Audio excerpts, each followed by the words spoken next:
lighter. Okay guys, first step is you want to have the air blower on there.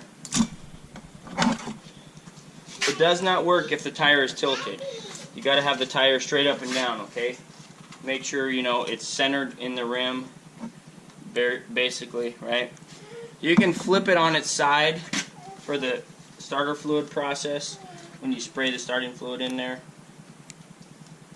It's about 5 seconds worth, okay?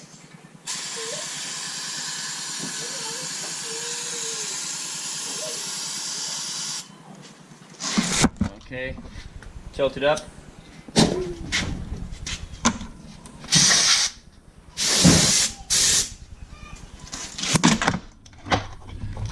Change to the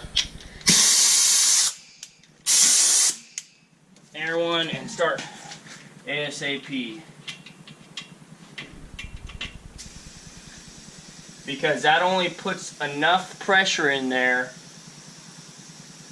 to seat the bead for a few seconds, okay guys? So be very careful, make sure you have a fire extinguisher handy, which I do.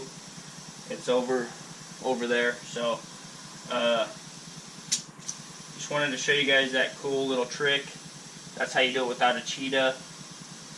It's pretty fast. 5 seconds of spraying basically. You know, make sure you have the blower on there, because sometimes what happens is if it doesn't go up quick like that one does, you'll have to blow air into the tire, because in order for the tire to, you know, for the explosion to happen, you got to have air, oxygen. Pound that like button, guys. Pound the subscribe button. Comment, share this on your social media site of preference for all your semi-buddies. That's how you see the tire in an emergency, you know, without a cheetah.